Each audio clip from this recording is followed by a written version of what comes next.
കൺമണിക്കിളി പൊന്നിളം കിളി രാരിരാരിരോ രാരിരാരിരോ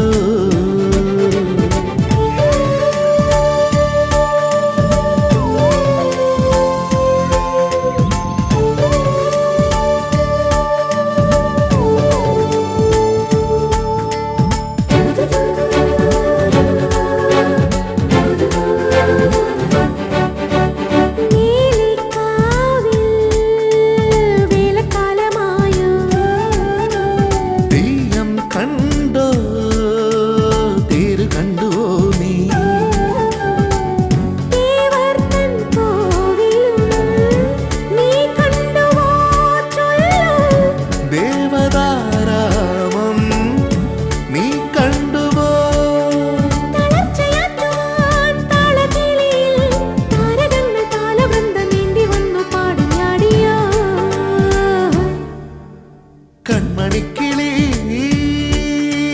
പൊന്നിളം കിളി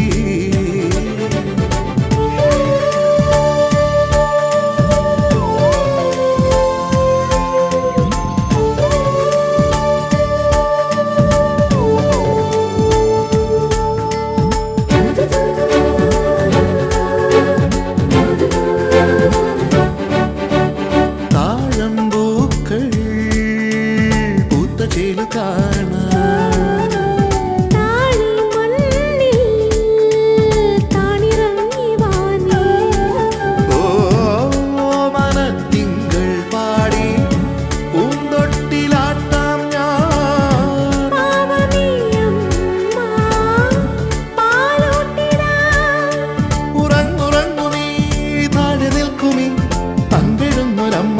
പാട്ടുകേട്ട് കുഞ്ഞു തൊട്ടിലിൽ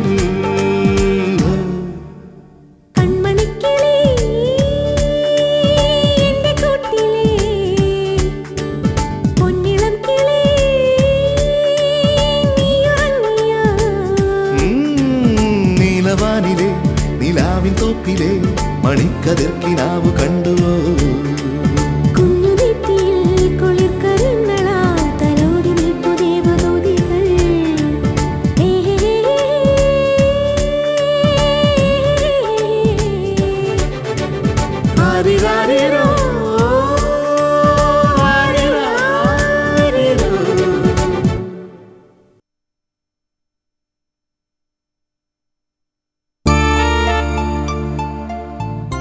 ദേവമംഗലത്തെ ഗായത്രി ദേവിയെ തോൽപ്പിക്കാനല്ല ഞാൻ വന്നതെന്ന് ഇപ്പൊ മനസ്സിലായില്ലേ?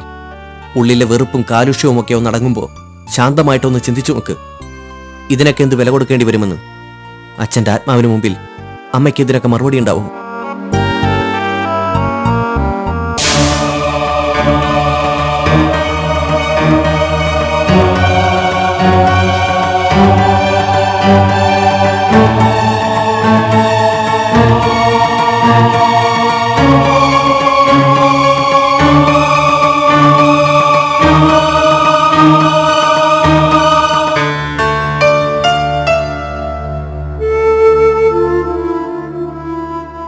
എങ്ങനെയുണ്ട് ജയിൽവാസത്തിന്റെ ആഫ്റ്റർ എഫക്റ്റ്? കുഴപ്പമൊന്നുമില്ലല്ലോ. മുരളിയേട്ടനും ഇങ്ങനെ പെരുമാറുന്നു അമ്മ ഒരിക്കലും പ്രതീക്ഷിച്ചിട്ടുണ്ടാവില്ല. എനിക്കും വിശ്വസിക്കാൻ പറ്റുന്നില്ല എൻ്റെ ഈ മാറ്റം. അമ്മയുടെ ഒരു നോട്ടത്തിന് മുന്നിൽ പോലും മറുപടി പറയാൻ മുട്ടി നിൽക്കുന്നവനായിരുന്നു ഞാൻ. പക്ഷെ ഇന്ന് എവിടുന്നോ ഒരു ശക്തി. എനിക്കറിയാം, നീയാണ് എല്ലാത്തിനും കാരണം. ധൈര്യം തന്ന നീ ഒരാൾ മാത്രമാണ് ചെയ്തു. നന്ദിയുണ്ട്. നന്ദി പറയേണ്ടത് എന്നോടല്ലേട്ടാ, ധൈര്യക്കുന്നില്ലേ ഇവരോടാ. ഉഷേടത്തിൻ്റെ പ്രാർത്ഥനയോ ഏട്ടൻ്റെ ഈ മാറ്റം. ഇനി അമ്മയുടെ ഭാഗത്തുനിന്ന് അടുത്ത നീക്കം എന്താണെന്ന് പറയാൻ പറ്റില്ല. അതുകൊണ്ട് രണ്ടുപേരും കരുതിയിരിക്കണം. പെട്ടെന്ന് ഓടിയെത്താൻ ചിലപ്പോൾ എനിക്ക് സാധിച്ചെന്ന് വരില്ല. പരീക്ഷ അടുത്ത ആഴ്ചയാ. പഠിത്തത്തിനിടയിൽ സേതുവിനാകെ ബുദ്ധിമുട്ടായല്ലേ? എന്നാലും ഉഷേടത്തേക്ക് ഒരു ആപത്ത് വന്നെന്ന് അറിഞ്ഞപ്പോൾ ഓടിവരാൻ തോന്നിയല്ലോ നിനക്ക്. നന്നായി പഠിക്കണം. നീ ഒരാളിൽ മാത്രാ ഞങ്ങളുടെ പ്രതീക്ഷ മുഴുവൻ. ഞാൻ പോട്ടെ. സേതു,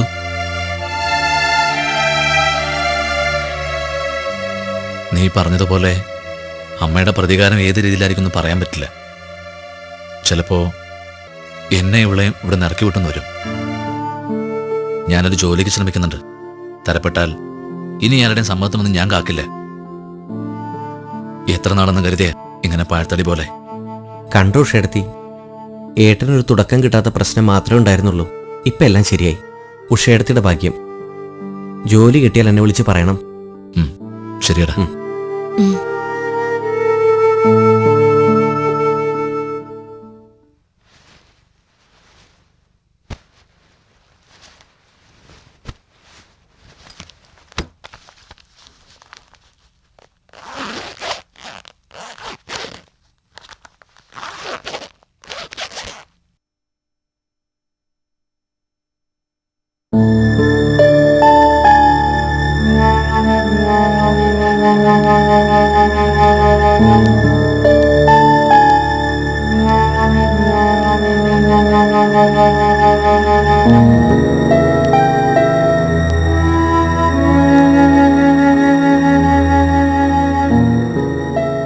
ഞാൻ ഇറങ്ങുന്നു. യാത്ര ചോദിക്കേണ്ട കാര്യമുണ്ടോ? അമ്മയ്ക്കിപ്പോ ഈ വീട്ടില് അത്രയ്ക്ക് സ്ഥാനമൊന്നുമില്ലല്ലോ.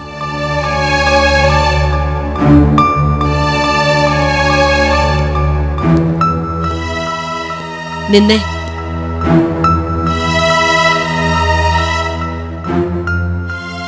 എല്ലാവരുടെ മുന്നിലും അമ്മയെ വെട്ടിയാക്കി ജയിച്ചു പോകുകയല്ലേ. നിന്നെ അനുഗ്രഹിക്കണോ ശപിക്കണോ അതമ്മയ്ക്ക് അറിയില്ല. ഒന്ന് മാത്രം അറിയാം, ഒരുപാട് ഓമനിച്ച് വളർത്തിയ നീയും അമ്മയുടെ വീഴ്ച കാണാൻ ആഗ്രഹിക്കുന്നു. പൊയ്ക്കോ. ഇനി ഒരിക്കലും ക്ഷേമം അറിയാൻ അമ്മയുടെ മുന്നിൽ കാണരുത്.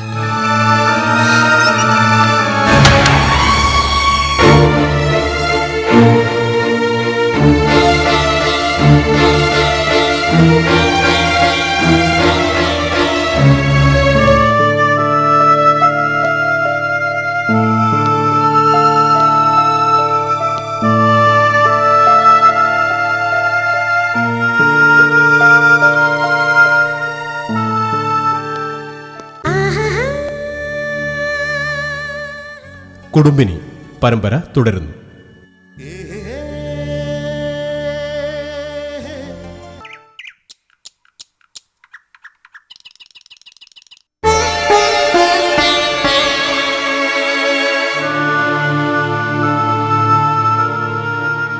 ഇനിയിപ്പോ കരഞ്ഞിട്ടും പദം പറഞ്ഞിട്ടും ഒരു കാര്യമില്ല ദേവി. ഇങ്ങനെയൊക്കെ തന്നെ ആവുമെന്ന് എനിക്ക് അന്നേ തോന്നിയതാ. അതുകൊണ്ടാ തമ്മിൽ കണ്ടപ്പോൾ അന്ന് ഞാനൊരു സൂചന നൽകിയത്. ഇനിയിപ്പോ പറഞ്ഞിട്ട് എന്താ പ്രയോജനം? ഇങ്ങനെയൊക്കെ ഒടുങ്ങി തീരാനാവും എന്റെ വിധി. പണിക്കരുടെ പ്രവചനം ഫലിക്കണമല്ലോ, അതിനുള്ള ഒരുക്കങ്ങളാവും ഇതെല്ലാം. പിടിപ്പ് കഴിഞ്ഞ് വിധിയെ പഠിക്കുന്ന എന്തിനാ? തെറ്റ് നിന്റെ തന്നെയാ. കൂട്ടിലിട്ട് വളർത്തി ശീലിച്ചതിന് ഒടുക്കം വരെ അങ്ങനെ തന്നെ വേണം വളർത്താൻ. ഇടയ്ക്ക് ആകാശമൊന്ന് ചുറ്റിയടിച്ച് വരാൻ തുറന്നുവിട്ട അവറ്റകൾ തിരിച്ചു വരുമോ? നിന്റെ മക്കളുടെ കാര്യത്തിൽ സംഭവിച്ചാതാ, ശരിയല്ലേ? ശശിയുടെ കാര്യത്തിൽ തുടക്കം മുതലേ നീ ഒരുപാട് ഇളവ് ചെയ്തു. വളർന്നു വന്നാൽ നമ്മുടെ ചുറ്റുവട്ടത്തിൽ അവൻ ഉണ്ടാകുന്നു തോന്നിയിട്ടാ ഞാനും അതത്ര കാര്യമാക്കഞ്ഞത്. കണക്കുകൂട്ടലുകളൊക്കെ തെറ്റിയെന്നറിഞ്ഞപ്പോ നീ പിടിമുറുക്കണമായിരുന്നു. എന്തുകൊണ്ടോ നിന്റെ ഭാഗത്ത് നിന്ന് അങ്ങനൊരു ശ്രമം ഉണ്ടായില്ല. ഇപ്പോ നീ നിന്ന് ചക്രശ്വാസം വലിക്കുന്നത് അന്ന് അവൻ കുട്ടിയ താളത്തിൽ തുള്ളാൻ നിന്നിട്ടാ. അറിയോ നിനക്ക്? നിന്റെ കണ്ണൊന്നും നിറഞ്ഞാൽ അത് വേണ്ട, സഹിക്കാൻ പറ്റില്ല. അങ്ങനെ വളർന്നവരാ നമ്മള്. ഒക്കെ എനിക്കറിയാം ചേട്ടാ. അവളെ ആ വീട്ടിൽ മരുമോളെ എന്ന് ഞാൻ സ്വീകരിച്ചോ അന്ന് മുതലാ എനിക്ക് ഗതികേടൊക്കെ. എല്ലാം എന്റെ തെറ്റ് തന്നെയാ. ഓരോരുത്തരെയായി എന്നിൽ നിന്നും ബുദ്ധിപൂർവ്വം അകറ്റുക അവള്. കൂട്ടിനാ ഭ്രാന്തി പെണ്ണും. എന്റെ കൺവെട്ടത്ത് പോലും വരാൻ പേടിച്ചിരുന്നവളാ ഉഷ. ഇപ്പോ ആ നിഷേധയുടെ കൂടെ കൂടി അവളും എന്നെ ധിക്കരിക്കാൻ തുടങ്ങിയിരിക്കുന്നു. അപ്പോ അവിടെ നിനക്ക് ഏറ്റവും വലിയ ശത്രുക്കള് നിന്റെ മക്കള് തന്നെയാ, മുരളിയും സേതുവും. നീ പറയുന്നതൊക്കെ കണ്ണും പൂട്ടി അനുസരിച്ച് ശീലിച്ചവര് ഇന്ന് നിനക്കെതിരെ ശബ്ദമുയർത്താൻ തുടങ്ങിയിരിക്കുന്നു. തുടക്കത്തിൽ ഇതിന് തടയിടാൻ തുടങ്ങിയില്ലെങ്കിലേ ഇനി അങ്ങോട്ട് ഒരുപാട് ദുഃഖിക്കേണ്ടി വരും നിനക്ക്. പ്രത്യേകിച്ച് സേതുവിന്റെ കാര്യത്തില്. ശശിയുടെ 100 ഇരട്ടിയാവും അവന്റെ കാര്യത്തിൽ സംഭവിക്കാൻ പോകുന്നത്. അവന്റെ പഠിപ്പങ്ങ് അവസാനിപ്പിച്ചാലോ എന്ന് വിചാരിക്കുക. ഏട്ടൻ എന്തു പറയുന്നു? മണ്ടത്തരം പറയാ നീ. പഠിപ്പ് നിർത്തിയ അവന്റെ സ്വഭാവം മാറുമോ? കൂടുതൽ വഷളാവേ ഉള്ളൂ. ഇനിയിപ്പോ അവന്റെ കാര്യത്തിൽ ഭീഷണിക്കൊന്നും വലിയ സ്ഥാനമില്ല. ചെക്കൻ അത്രക്ക് വളർന്നു. പിന്നെ ഞാൻ എന്തു വേണമെന്ന് ഏട്ടൻ പറയുന്നേ? അവനോട് അല്പം മയത്തിൽ നിന്ന് കാര്യങ്ങൾ നേടുന്നതാണ് ബുദ്ധി. കഴിവതും അവിടുത്തെ സംഭവങ്ങളൊന്നും അവൻ അറിയാൻ ഇടവരരുത്. അവധിക്ക് നാട്ടിൽ വന്നാൽ പോലും മറ്റുള്ളവരുടെ അടുത്തേക്ക് അവനെ കൂടുതൽ വിട്ടുകൊടുക്കാതിരിക്കുക. അങ്ങനെ ബുദ്ധിപൂർവം അവനെ നിന്റെ പരിധിയിൽ മടക്കിക്കൊണ്ടുവരണം. ഇനി മറ്റുള്ളവരുടെ കാര്യം. നടന്നതൊന്നും നിന്നെ തെല്ലും വീശിയിട്ടില്ലാത്ത മട്ടിൽ സ്ട്രോങ് ആയി തന്നെ നിൽക്കണം. ഇപ്പൊ താന്നുകൊടുത്ത ഈ അവസരം എല്ലാവരും ശരിക്കും മുതലെടുക്കും. പിന്നെ ദേവമംഗലത്തെ കാര്യങ്ങൾ നിയന്ത്രിക്കുന്ന നീ ആയിരിക്കില്ല. ആദ്യം തളയ്ക്കേണ്ടത് ശ്യാമിയ. ശാസന കൊണ്ട് പ്രയോജനമില്ലെന്ന് കണ്ട മറ്റു വഴികൾ. ഞാൻ പറയുന്നതിന്റെ അർത്ഥം മനസ്സിലാവുന്നുണ്ടോ ദേവിക്ക്? ഞാനും അതന്നെ തീരുമാനിച്ചിരിക്കുന്നത്. ഇനി എന്റെ വഴിയിൽ ഒരു വിലങ്ങ് തടിയായി അവൾ ഉണ്ടാവാൻ പാടില്ല.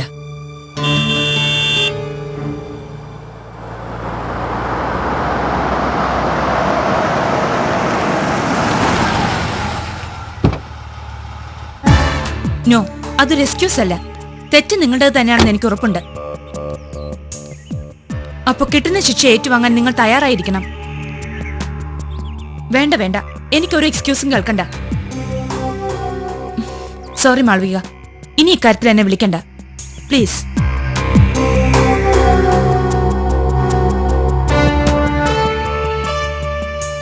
ഞാനൊന്ന് ഫ്രഷ് ആയിട്ട് വരാം.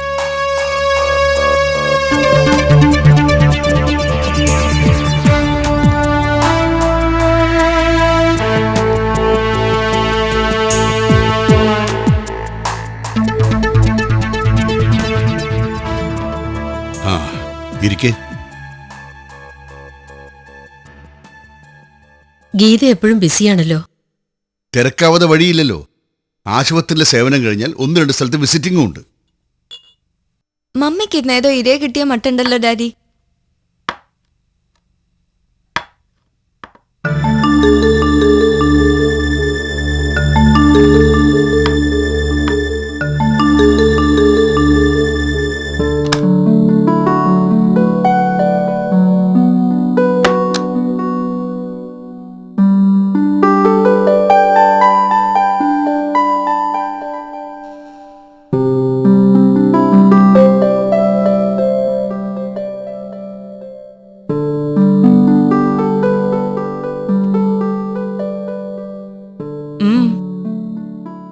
ഗായത്രി തമ്പുരാട്ടി എന്തിനാണാവോ വന്നത്?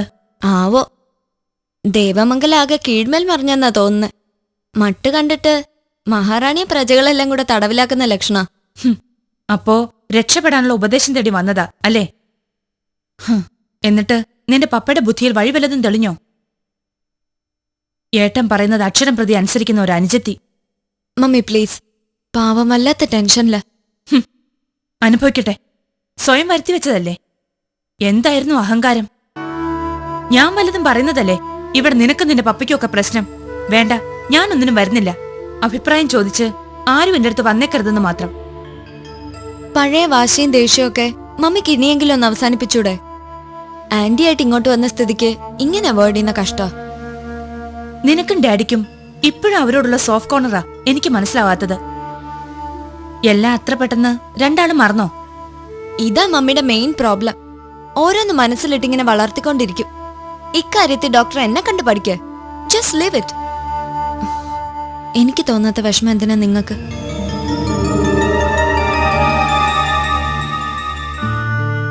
ഒരു കണക്കിന് അന്നതൊക്കെ അങ്ങനെ അങ്ങ് ഒഴിവായി പോയത് നന്നായിന്നാ എനിക്കിപ്പോ തോന്നുന്നത്. ഉറപ്പാ? എന്റെ മുഖത്ത് നോക്കി ഒന്നുകൂടെ ഉറപ്പിച്ച് പറയാമോ നിനക്ക്? ഇപ്പൊ ഇതൊന്നും അല്ല ഇവിടുത്തെ വിഷയം. ആന്റി വല്ലാത്തൊരവസ്ഥയില് സഹായം ചോദിച്ചു വന്നിരിക്കുക.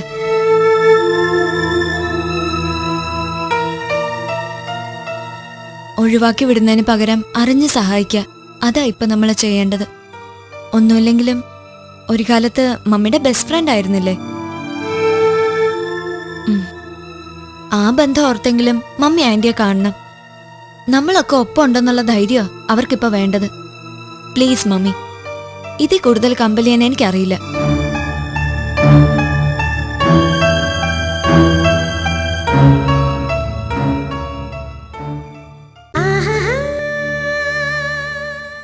കുടുംബിനി പരമ്പര തുടരുന്നു.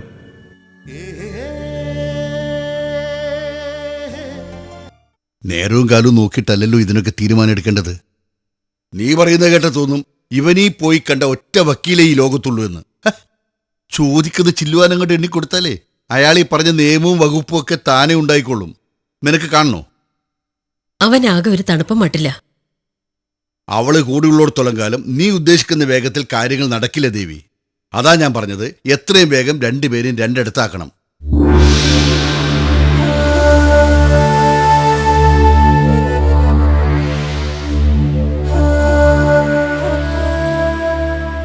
ചേച്ചി വന്നിട്ട് കുറെ നേരമായോ? നിനക്ക് സുഖമല്ലേ ഗീതേ? ഇടയ്ക്ക് അങ്ങോട്ടൊക്കെ ഒന്ന് ഇറങ്ങിക്കൂടെ നിനക്ക്? തിരക്കൊഴിഞ്ഞിട്ട് നേരം വേണ്ടേ? പിന്നെ ഓടിപ്പിടിച്ച് അങ്ങോട്ട് വരാൻ അവിടിപ്പോ അത്രയ്ക്ക് വലിയ വിശേഷം എന്താ? ഇനിയിപ്പോ സേതുവിന്റെയോ മറ്റോ കല്യാണത്തിനാവാം. എനിക്കറിയാം, ഈ കാണുന്ന അകൽച്ചയ്ക്കൊക്കെ കാരണക്കാരി ഞാൻ തന്നെയാണ്. എങ്കിലും അന്യരോടെന്ന പോലെ എന്നോട് ഇങ്ങനെ സംസാരിക്കാൻ നിനക്ക് കഴിയുന്നല്ലോ. അതോർത്ത് എന്റെ സങ്കടം. അന്ന് അന്യരോടെന്ന പോലെ ആദ്യം സംസാരിച്ചു തുടങ്ങിയത് ചേച്ചിയല്ലേ? എനിക്കിപ്പോഴും അതൊക്കെ നല്ല ഓർമ്മയുണ്ട്. ഗീതേ, വേണ്ട ഏട്ടാ, അവളെ വിലക്കണ്ട. പറയാനുള്ളതെല്ലാം പറയട്ടെ. കേൾക്കാൻ ഞാൻ ബാധ്യസ്ഥയാണ്. നിന്നോട് ഏട്ടനോടുമൊക്കെ മാപ്പർഹിക്കാത്ത തെറ്റാണ് ചെയ്തതെന്ന് എനിക്കറിയാം. പക്ഷേ അന്ന് അവന്റെ നിർബന്ധത്തിന് വഴങ്ങേണ്ടി വന്നു.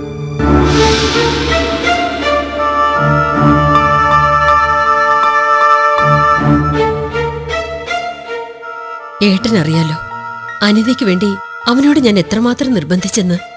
എന്തായിരുന്നു എന്റെ മോളെ പുറന്തള്ളാൻ അവനുണ്ടായിരുന്ന ന്യായം? സങ്കല്പത്തിലെ പെൺകുട്ടിയല്ല പോലും. എല്ലാം തികഞ്ഞൊരു പെണ്ണിനെ കൂട്ടിക്കൊണ്ടു വന്നിട്ട് ഇപ്പൊ എന്തായി? വിശേഷങ്ങളെല്ലാം വിസ്തരിച്ചറിഞ്ഞു ഞാൻ. ഊര് തണ്ടുന്നവർക്കിടയിൽ പോലും നടക്കാത്ത നാണക്കേട്, അതും ഭാര്യയുടെ അറിവോടെ. ഛേ, കേട്ടിട്ട് തന്നെ പുറം പൊളിയുന്നു.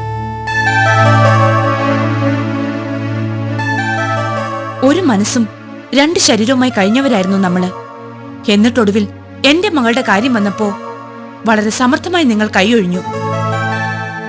അതിന് ഈശ്വരൻ നിങ്ങൾക്ക് തന്ന ശിക്ഷയായത്. നിർത്ത്. ഇതൊക്കെ സംസാരിക്കാനുള്ള സമയമല്ലിത്. അത് നിങ്ങൾക്ക്.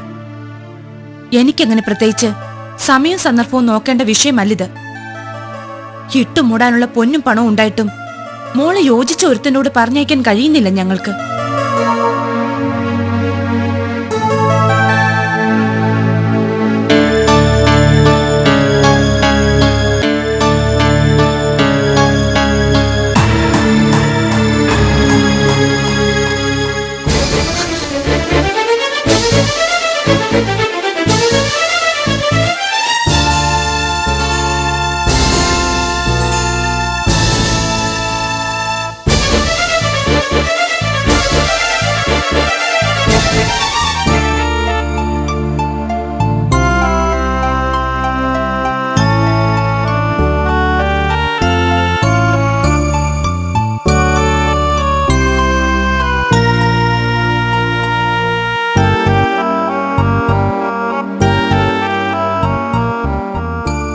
ആന്റി കേട്ടതൊക്കെ സത്യമാണോ മോളെ? പറ, നിന്റെ മമ്മി പറഞ്ഞതാണോ സത്യമെന്ന്? ദേഷ്യം അടക്കാൻ വേണ്ടി മമ്മി എന്തെങ്കിലുമൊക്കെ വിളിച്ചു പറഞ്ഞു എന്ന് കരുതി ആന്റി അതൊന്നും കാര്യമാക്കണ്ട. ഗീത പറഞ്ഞത് ശരിയെന്ന് ഈ മുഖം പറയുന്നു. പറ, ശരിയാണോ? ഇപ്പോഴും നിന്റെ മനസ്സില് ഉണ്ട്. പണ്ട് എല്ലാരും കൂടെ പറഞ്ഞു എന്നെ മോഹിപ്പിച്ചു. ശശിയേട്ടന്റെ ഓരോ ഉയർച്ചയും എന്റേതാണെന്ന് ഞാൻ വിശ്വസിച്ചു. പക്ഷെ ഒരു ദിവസം പെട്ടെന്ന് വിളിച്ചു പറയുന്നു, ഭാര്യയാകാനുള്ള യോഗ്യതയൊന്നും എനിക്കില്ലെന്ന്. ദുഃഖിച്ചെങ്കിലും കരഞ്ഞില്ല ഞാൻ. അന്ന് മാത്രമല്ല, ഈ നിമിഷം വരെ കരഞ്ഞിട്ടില്ല. പഠിത്തവും ചില്ലറ കുറുമ്പും ഒക്കെ ആയി ഞാൻ എന്റെ സങ്കടങ്ങളെ മറക്കാൻ ശ്രമിക്കുക. വിവാഹത്തെക്കുറിച്ച് ഡാഡി മമ്മിയൊക്കെ നിർബന്ധിക്കുമ്പോ എനിക്ക് കഴിയില്ല ആന്റി. ആ സ്ഥാനത്ത് മറ്റൊരാളെ സങ്കല്പിക്കാൻ ഒരിക്കലും എനിക്ക് കഴിയില്ല. ദേവമംഗലത്തെ മരുമകളായി നീ കടന്നു വരുന്ന ദിവസം ഒരുപാട് തവണ ഞാൻ മനസ്സിൽ കണ്ടിട്ടുണ്ട്. ഇപ്പോഴും അങ്ങനെ ഒരു ആഗ്രഹം നിന്റെ മനസ്സിലുണ്ടെങ്കിൽ ഇനിയും വൈകിട്ടില്ല മോളെ. ഞാൻ നടത്തി തരുവത്.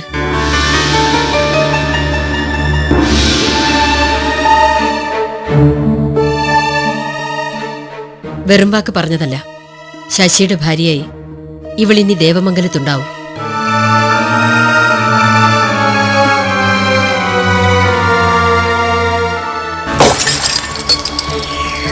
ചേച്ചി, എന്താ ചേച്ചി? ഒന്നും ഒന്നുമില്ല. മോളെ എന്താടി? ഒന്നുമില്ലമ്മേ. ഞാൻ ഇറങ്ങാ. എനിക്ക് വീട്ടിൽ ചെല്ലണം. എന്താ പെട്ടെന്ന് ഇങ്ങനെ തോന്നാൻ? പോണം. വീട്ടിൽ പോണം എനിക്ക്. ഞാൻ പോന്നു. ചേച്ചി, എന്താ ചേച്ചിക്ക് പറ്റിയത്? എനിക്കറിയില്ല ശോഭെ. മനസ്സിനെന്തോ എന്തൊക്കെയോ സംഭവിക്കാൻ പോന്നു. ഉള്ളിലിരുന്ന് ആരോ പറയുന്ന പോലെ. ഞാൻ പോട്ടെ. മോളെ എന്തു പറ്റി മോളെ? അറിയില്ല.